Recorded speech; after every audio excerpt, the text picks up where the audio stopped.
Hola, te doy la bienvenida al podcast de Píldoras UX. Soy Gemma Gutiérrez, diseñadora de experiencia de usuario y experta en diseño de producto digital. Déjame que te acompañe y guíe en el proceso de aprender el diseño de experiencia de usuario.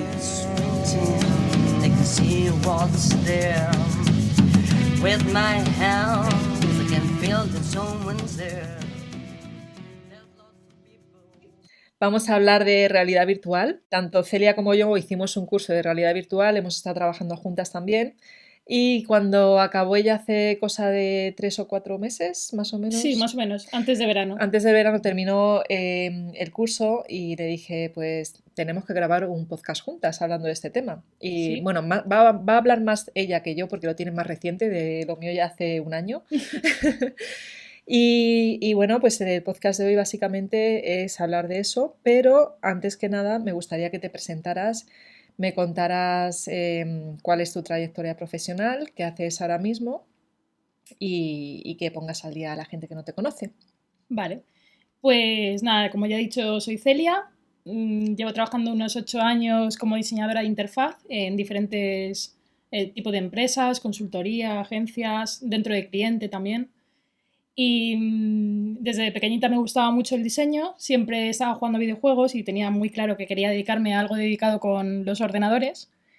Y, y nada, eso en mis hobbies me ponía a hacer fotomontajes con Photoshop y a aprender por mi cuenta y a usar todas las consolas que tenían mis primos, que tenía mi padre, incluso el Spectrum en sus tiempos.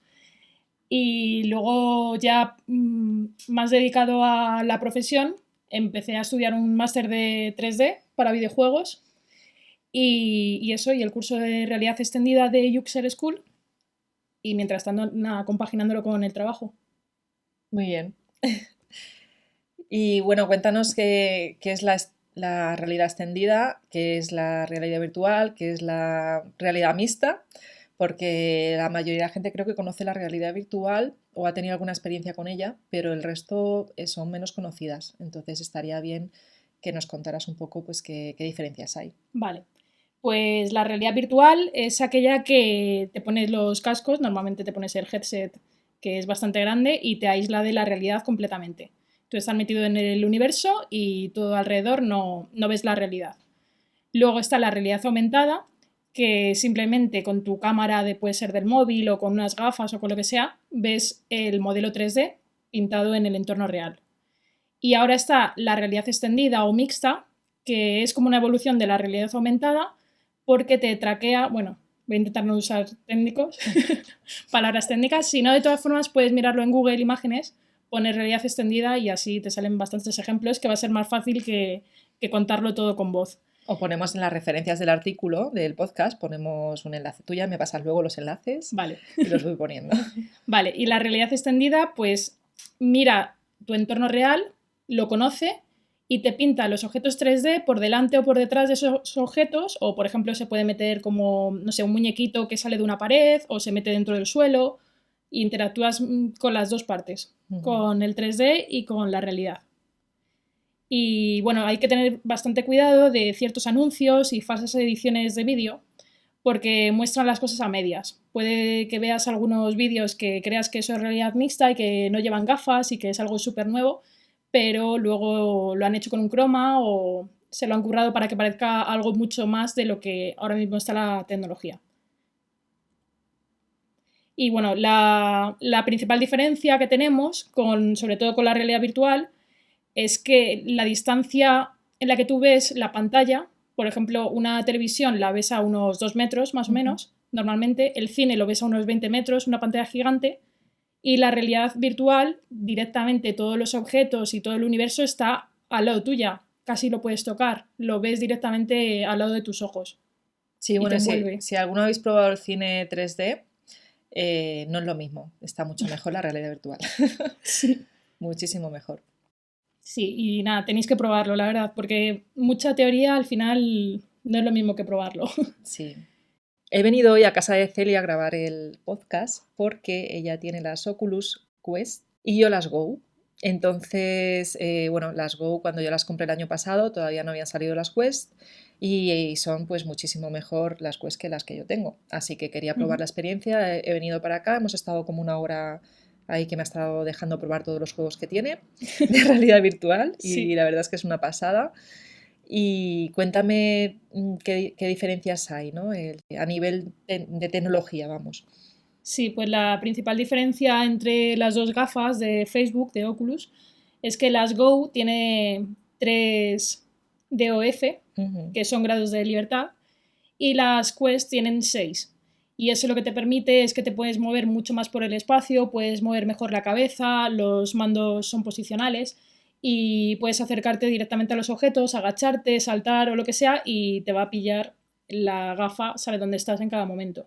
Sí, y de hecho yo le estaba comentando a Celia que yo con las Oculus Go siempre, cuando entro y empiezo a tener la experiencia, siempre lo hago sentada, a veces de pie, pero al final me resulta más cómodo sentada, ¿no? Y es precisamente por el hecho de que me mareo menos, porque cuando intentas andar con ellas, digamos que tú no te mueves dentro de ese espacio. Sin embargo, con las Quest sí que te mueves, Ujú. ¿no? Sí que, vamos, sientes más ese Sí. movimiento y entonces te mareas, no te mareas directamente, es que no he tenido ninguna sensación de mareo, de hecho, en todos los juegos que Ujú. he probado, como 3 juegos distintos. Sí, la sensación es mucho más natural y Ujú. luego también, aparte de las propias gafas, también influye mucho cómo esté diseñada la experiencia.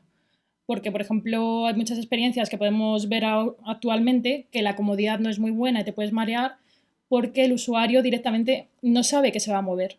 Ujú. El usuario no sabe que se va a mover y le teletransportas de forma muy rápida a un sitio y eso tu cerebro no está acostumbrado a que pasen esas cosas y te sientes la sensación de desequilibrio. Sí, de hecho, si utilizáis algunas gafas de realidad virtual, el primer juego mejor que no sea el ¿Cuál? típico, el de la montaña rusa Ah, sí, sí. o uno de esquís que probé una vez que dije, madre mía, mejor no vuelvo a Sí. probar ninguno de estos. Mejor que sea uno que el movimiento sea natural, que te puedas mover por el espacio un poquito, como el que te he puesto de la mascota. Sí, la mascota me ha encantado, le he dado de comer una manzana, me ha dejado acariciarla. Sí, te gusta mucho ese.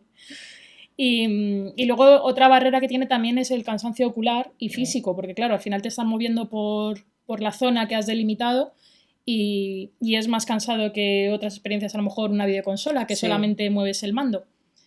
Y luego otra barrera también, que la diferencia entre las Oculus Go y las Oculus Quest es el precio, porque las sí, Quest ya son 450 euros en la versión con menos almacenamiento y las Go son 220 euros, están ahora mismo. sí, pues así Pero que son buenas para ver vídeos en 360. sí, es verdad, tengo también una de ver países del mundo y diferentes ciudades que es una pasada. Mm. Y también la experiencia normalmente son unos 20 minutos, es lo recomendado, ¿no? Sí, como media hora, Media sobre todo hora. al principio. Luego es un entrenamiento. Luego, según vayas probando nuevas experiencias y cada día, como en el gimnasio, vayas usando un poquito más la realidad virtual, incluso tus ojos hacen ejercicio ocular y se van acostumbrando a esos movimientos. Ujú. Y tampoco es recomendable para niños.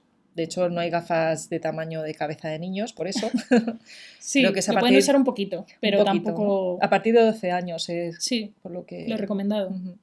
Las Oculus fueron compradas por Facebook.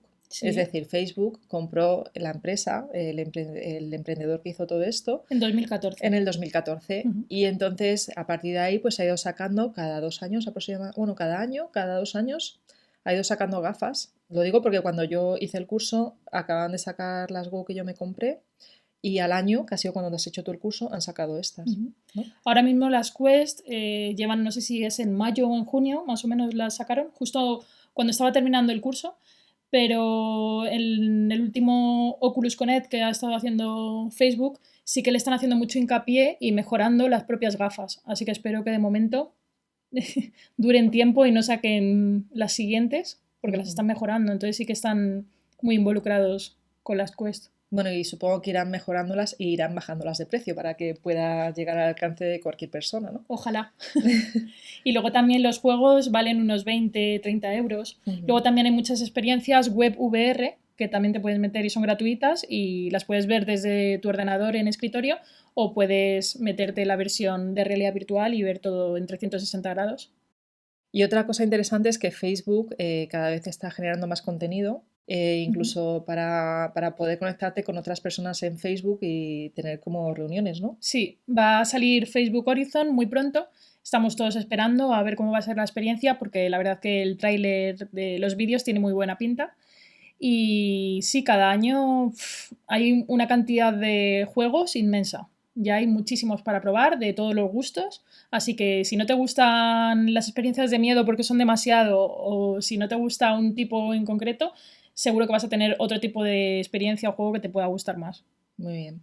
Y esto ha sido muy bueno, la verdad, para Oculus, bueno, para el mundo de la realidad virtual, porque es verdad que hace unos años empezaron a salir las gafas de cardboard y otras, y las de Samsung Gear, que ambas tenían ciertos problemas. Explica un poco qué diferencias hay. A ver, hay mucha diferencia, Sí. pero generaron un problema muy grande y es que hubo cierto rechazo de la sociedad hacia la realidad virtual.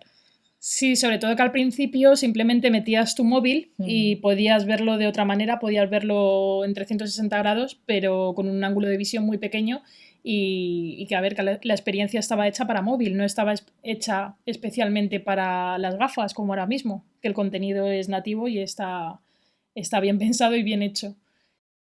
Y las Samsung Gear, el problema que tenían era también la calidad. La calidad de la pantalla no es la misma. Sí, lo De mismo. hecho, sí, Pero sobre todo eso, el FOV, los ángulos de visión y incluso también hay una cosa que se llama el IPD, que es la distancia interocular, que cada persona tiene unos centímetros diferentes entre pupila y pupila y en las nuevas gafas se pueden ajustar. Bien, y ya a nivel un poco de diseño, del diseño de la experiencia en VR, ¿nos puedes contar, Celia, para los que no saben de esto, qué tipos de interacción? Que nos cuentes un poco cómo funciona. Para quien no lo conozca de cero, hay varios tipos de interacción que pueden combinarse y la básica sería directamente con la vista, en la que la vista es tu cursor, por así decirlo, de ordenador y según te muevas la cabeza, pues puedes ir eligiendo cosas. Luego también está la tradicional de que estamos bastante acostumbrados, que es el teclado y el ratón. Y luego, dependiendo de las gafas, pues hay unos controladores diferentes para usar la experiencia, diferentes tipos de mandos. También estarían el propio táctil, que ya directamente con las manos puedes tocar y en la experiencia estás tocando objetos, botones con tus propias manos. No necesitas ningún controlador.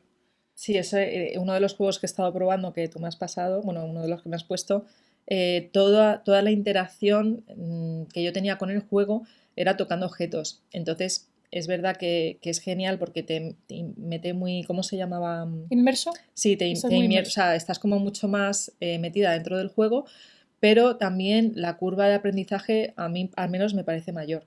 Porque como estoy acostumbrada quizá a interactuar más con otro tipo de interfaces digitales, cuando me encuentro esta, por ejemplo, que eran un montón de botones y no sabía cuál tocar y había un robot hablándome, a mí eso me ha puesto nerviosa. No, a ver, eso le pasa a todo el mundo, porque al final, si en la propia experiencia no hay algo que te guíe, que puede ser de muchas maneras, te pueden guiar por voz, te pueden guiar por algo visual o un ayudante que te esté diciendo qué tienes que hacer. Luego también la cosa es que la mayoría de experiencias están en inglés. Entonces, o sabes en inglés o te lo cuenta alguien porque si no, no te enteras de qué tienes que hacer. Es muy importante diseñar bien un proceso de onboarding para el usuario o jugador y que entienda qué tiene que hacer, cómo tiene que utilizar ese mando, cómo puede agarrar un objeto y luego cuando está pasando con el cursor, por así decirlo, que puede ser con la especie de láser con el mando que te está posicionando sobre un objeto o con la propia mirada, que los objetos tengan un feedback y te digan que les estás... que puedes hacer algo con ellos, vamos. Sí, que por ejemplo te cambien de color, te cambien de tamaño, cualquier cosa para que sepas que les estás... Sí, que estás pulsando en ellos, vamos. El caso es que con el juego estaba yo usando las dos manos y yo estoy acostumbrada también con las Go, que solo tengo un mando. Claro, el puntero, solamente. Claro, solo tengo un puntero, ¿no? Entonces, un mando que es un puntero y vaya apuntando las cosas. Y en este caso tengo dos y es curioso porque como yo vengo acostumbrada a usar las otras, pues me ha costado más, era como que con la izquierda no sabía qué hacer. El mando de la izquierda. Menos La el tenías juego. parada. Claro, estaba muy parada e intentaba hacerlo todo con el de la derecha, pero yo creo que también me viene un poco por el hecho de estar acostumbrada a las Go. Sí, yo creo que primero siempre empiezas con una mano y cuando ya lo has dominado, yo que sé, coges una pistola o coges cualquier objeto, el láser este del juego de música, y ya lo coges con la otra mano, ya empiezas a coordinarte tú mismo y a ver el objeto en tiempo real, cómo se está moviendo y al final todo es práctica. ¿Y qué más nos puedes contar de cosas del VR, de diseño en VR? Pues a ver, luego hay una cosa también relacionada con la interacción, que es cómo vas a diseñar la experiencia pensando en los inputs o cómo el usuario o jugador va a poder meter, por ejemplo, un texto. O sea, tú no le puedes hacer el típico login por así decirlo, de un banco o de cualquier cosa, un login, dices, vale, nombre de usuario y contraseña. Claro, pero en la realidad virtual, ¿cómo metes eso? Entonces tienes que pensar si le puedes hacer un teclado virtual, luego dentro del teclado virtual, cómo puede interactuar con él, también igual, si va a pulsar con el dedo o si le va a hacer con el mando. Y también tienes que tener mucho cuidado con la lectura de textos, porque leer en realidad virtual cansa bastante y además no se lee súper nítido. Tienes que tener mucho cuidado de utilizar una tipografía grande, Y que cansa sea más, claro. gordita, que no sea light, porque entonces no lees nada. Aquí hablamos ya de accesibilidad también, un poco, ¿no? Y luego también muy importante el storytelling, la narrativa, la iluminación, porque también si estás en una experiencia y te están iluminando algo, como igual que el diseño de videojuegos, le estás guiando al usuario para que vaya a esa zona. Sí, de hecho yo cuando estuve haciendo también el curso, a mí esa parte fue de las que más me gustaron.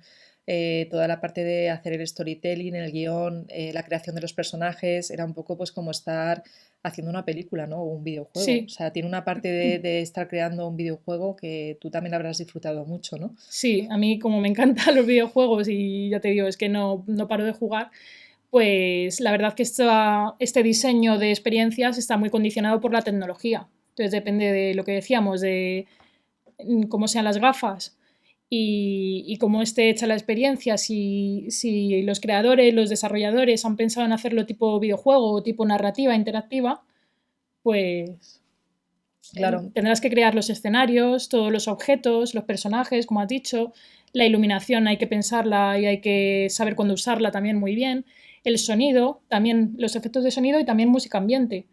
Y también hay que tener mucho cuidado porque si le das órdenes al usuario con sonido, si está viendo cosas visuales, lo primero que va a hacer caso es al visual. El sonido no le va a hacer tanto caso. Entonces, te pasaba lo mismo con el robot antes, con Sí, a mí Star Wars. a Te mí el hablaban. robot, mira, me estaba poniendo el robot de los nervios, ¿eh? Pero el caso es que quizá la gente que nos está escuchando se está asustando porque está diciendo, madre mía, ¿y todo eso tiene que hacer el diseñador? Bueno, Pues hay no, muchos profesionales. claro, dentro de las empresas que hacen este tipo de juegos, pues hay varios diferentes perfiles, más técnicos, más diseñadores, y cada uno se encarga un poco de distintas partes, ¿no? La parte donde más, digamos, hacemos los diseñadores de experiencia de usuarios en el diseño de interacción de usuario, en la parte del storyboard, en cómo es la experiencia del usuario dentro del juego. Ahí es donde más podemos nosotros aportar, ¿no? Sí, y eso que decía, cómo se relaciona con ese universo nuevo que le estás creando con unas reglas, cómo haces que ese usuario entienda cuando entra cuáles son las reglas y cómo se tiene que afrontar a ellas, cómo se mueve, cómo coge cosas. Entonces, bueno, esto para mí la verdad es que es un mundo nuevo, es totalmente distinto, es un poco como aprender en muchos aspectos algo desde cero, porque ya te digo, la interacción es totalmente distinta a la de una interfaz gráfica de usuario, porque aquí lo que estás es envuelta en un mundo, ¿no? O sea, el usuario está dentro de un mundo. Hablamos de la realidad virtual, no Sí. estamos hablando de la realidad mixta o de la realidad aumentada, que ahí cambia un poquito, aunque también tiene cierta parte de interacción parecida. Sí, hemos hablado muy poco de la realidad aumentada y mixta, porque al final la realidad virtual es la que está más accesible ahora mismo y que es más diferente, porque la realidad aumentada sí que la podemos ver tipo Pokémon Go o cualquier aplicación del market que directamente te pinta un objeto. Te puede muchas veces leer el plano horizontal para saber qué es la mesa o qué es el suelo y te pinta el objeto 3D y se va moviendo ahí. Pero ahora mismo la realidad virtual es la más sorpresiva, la que te recomiendo que vayas a probar. Elia, ¿nos podrías explicar también qué tipos distintos de interfaz hay dentro del mundo de la realidad virtual?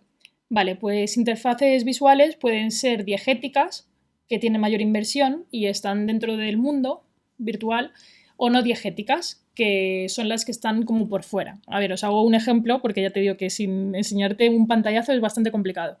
La diegética, por ejemplo, estás en una sala y entonces vas a abrir un ordenador y dentro del ordenador te vienen unas instrucciones o te viene un texto o lo que sea que te está explicando algo. La no diegética sería el tipo menú de cuando vas a parar el juego y te pone volver a empezar el juego, salir del juego, empezar, opciones. Sí. Esta típica interfaz funciona fatal en realidad virtual porque te saca totalmente de la experiencia. Claro, entonces normalmente te la encuentras al inicio y al final. Es decir, al inicio, cuando le das al botón de comenzar o eliges el nivel que quieres o te deja igual configurar alguna cosita, entras en el juego, ya cambiamos, lo normal es cambiar a la interfaz diegética y cuando le das a salir del juego vuelves otra vez a ese pop-up que te sale de ¿quieres salir? Sí, puede ser una salir o pregunta, reanudar sí, o lo que salir sea. o reanudar. Sí, que incluso las propias Oculus tienen su menú, que es una especie de barra con pestañas, como un status bar, que lo has visto, que ahí tienes varias opciones para compartir, para elegir la biblioteca y todo eso. Pues de todo eso se tiene que haber encargado algún diseñador de interacción en esa empresa de hacerlo. Y seguramente con nuevas actualizaciones lo vayan cambiando. Hace poco ha habido una y han cambiado los iconos, por ejemplo. Y luego cuando estás dentro de la realidad virtual también, a nivel de interacción, aquí hablamos también del tema del movimiento, el puntero también te vas moviendo pues presionando el puntero. Por ejemplo, con las Go, ¿vale? Hablo de las Go. Sí. Y vas dando como saltitos dentro de la interfaz. Y es la forma en la que te vas moviendo. Como dices el teletransporte, como Sí. con la caña o algo Sí. así. Sí, sí. O sea, porque luego hay... O sea, todas las experiencias deberían ser diseñadas para estar sentado o para estar de pie. Entonces, claro, al final nuestras casas no son tan grandes y necesitas moverte a una zona lejana. Las nuestras, igual hay gente con casas muy grandes, ¿eh? Puede que haya gente con casas muy grandes, pero aún así siempre va a tener un límite, siempre va a tener una pared donde se va a chocar y no va a poder seguir avanzando. Sí. Entonces, al final, el recurso que se usa mucho es el teletransporte, que directamente dices, quiero pasar a este lado y te llevo para allá. Entonces aparece el punterito que te va también, normalmente tiene una lucecita azul, roja o del color que sea, dependiendo de la dirección de arte que se haya hecho, ¿no? Y con ese puntero ya sabes dónde estás apuntando dentro de la interfaz. Luego ponemos un vídeo en el artículo relacionado para que se vea el puntero. Vale, sí, porque luego también tienes esos símbolos de color, por así decirlo, de, venga, pues el verde es porque me puedo teletransportar allí, el rojo es que no me deja la experiencia, no puedo teletransportarme a zonas raras. Pero el caso es que cada juego va variando esto, entonces lo primero que tienes que hacer cuando estás totalmente metida es normalmente es hacerte el onboarding, ¿no? Para ver cómo funciona. Y si no te hacen el onboarding es más complicado, puede ser un poquito más frustrante el descubrir cómo funciona. Sí, pero esto yo creo que es lo bonito que tiene ahora mismo esto, es que está empezando. Porque aunque lleva ya mucho tiempo la realidad virtual, todavía no hay un estándar, no hay unas guías de estilo tipo Google como Material Design. Entonces lo bonito de esto es que puedes experimentar y probar cosas nuevas y luego hacer test de usuario y ver cómo funcionan. Sí. Y el tema del reconocimiento y manejo de voz todavía no está funcionando, ¿no? Sí funciona, pero a la hora de poner, por ejemplo, símbolos, en plan, cierro exclamación, arroba no sé qué, es más complicado. Pero vamos, que se está, con todos los asistentes de voz, también se está evolucionando mucho y esto viene a la realidad virtual y todo esto irá evolucionando y mejorando. Y hay una cosa que tú me comentaste que me pareció súper interesante y yo no había caído nunca en la cuenta, que era el tema de los personajes, que hay algo que a los humanos, a nosotros los humanos, como que nos choca un poco. ¿Qué es? Sí, pues a ver, cuando estás definiendo la estética con la dirección de arte, pues siempre hay un momento que eliges qué quieres, que sea modo cartoon, más de muñequito, o dependiendo del contexto, a lo mejor, yo qué sé, tipo empresarios no le apetece estar en una aplicación y que vean todo muñequitos graciosos. Entonces, hay una parte que es un poco peligrosa, porque cuando llevas a los personajes y los haces muy, muy, muy realista, se llama Uncanny Valley y lo podéis buscar en Google, se escribe Uncanny Valley. Y claro, llega un momento en el que llega a dar miedo, porque parecen personas que o son zombies o son un poco creepy, un poco tétricos. Sí, que te da mal rollo. Sí, como los robots. Cuando están diseñando un robot, si le ponen una cara así ovalada, blanca o lo que sea, como amigable, bien. Pero cuando pasas ya la barrera y le pones como si fuera piel artificial y una mirada muy intensa, te puedes cargar la experiencia y que a la gente le cause un rechazo. Piensas que tienes ahí un Terminator o algo así que te está mirando. Sí, está muy gracioso. Si podéis mirar fotos en internet, están muy graciosos. Vale. Y ya vamos a ir cerrando, pero vamos a poner un ejemplo antes de un ejemplo de la realidad aumentada para que se entienda. Sí, está ahora mismo en fase beta o creo, hace poquito estaba en fase de prueba, pero poco a poco podréis ir probándolo. En Google Maps hay una opción, creo que hay un icono en la parte de abajo a la izquierda, que pulsas y te lleva a la realidad aumentada. Entonces lo que puedes hacer por la calle es escanear el entorno, escanear las calles y te dice, ah, vale, estás en esta calle, te pinta el puntero y luego te pinta unas flechitas para indicarte hacia dónde tienes que ir. O incluso te pone, por ejemplo, el destino y lo ves a 7 bloques, a lo mejor, lo ves como lejano y cada vez que te vas acercando y moviéndote, pues vas el iconito, vas viendo que se está acercando a ti, que estás más cerca. Entonces, bueno, probadlo a ver si podéis usarlo en Google Maps. Vale. Y luego también es muy importante la realidad extendida, el setup del proceso. Cuando tienes que escanear todo el ambiente y tienes que escanear, pues eso, la mesa de tu casa, la silla, las paredes y todo, en ese momento, igual que lo que has hecho tú en realidad virtual, el proceso de pintar el área para que no te salgas de A mí me ha esa encantado retícula, poder pintar claro, el área donde estaba yo. pues ahí los diseñadores de interacción vamos a tener mucho trabajo porque hay que explicarle muy bien al usuario, sobre todo cuando es su primera vez, cómo tiene que configurarlo para poder empezar a disfrutar de la experiencia. Ya cuéntanos para ir cerrando, porque sé que, aunque bueno, este podcast sabe que se va a lanzar antes del día 23 de noviembre seguramente, pero bueno, esto se va a quedar ahí, igual el año que viene vuelven a escucharlo en el mes de febrero o no sé cuándo. Entonces, Sí. ¿qué es lo que sucede el 23 de noviembre? Cuéntanos. Bueno, a ver, pues os animo a todos que el 23 de noviembre es el día de la realidad virtual y en las principales ciudades de España y en el mundo se van a hacer ciertas iniciativas como charlas, mesas redondas y también van a hacer demos para que la gente de todo el mundo que no ha probado nunca estas experiencias pueda acercarse y probar la tecnología. Muy bien, muchas gracias, Celia. Nada, gracias a vosotros. Aquí nos despedimos. Yo espero convencer a Celia más adelante para que nos cuente alguna cosita más o que haga algún curso con nosotros, ya veremos. Vale, yo encantada. Y bueno, podéis encontrar a Celia en Twitter como Celia Designs y en LinkedIn como Celia Sí, Jiménez Rompinelli. Ropinelli. Por ahí estoy, me dais un saludito. Y si no, nos vemos en Madrid en el Día de la Realidad Virtual, también estaré allí. Muy bien, Celia en cualquier cosa de realidad virtual ya está ahí a tope. Sí, no paro. También has hablado hace poco, ¿dónde? ¿En qué podcast? En real o virtual. Vale, pues Estoy ahí. buscarlo en YouTube, Real o Virtual, que también está ahí Celia, que ha participado ya, ¿no? Sí, En algún dando podcast. opiniones, hablando de videojuegos. Bueno, pues muchas gracias, Celia, nos vemos pronto y muchas gracias por tu tiempo. Muchas gracias. Hasta Hasta luego. luego.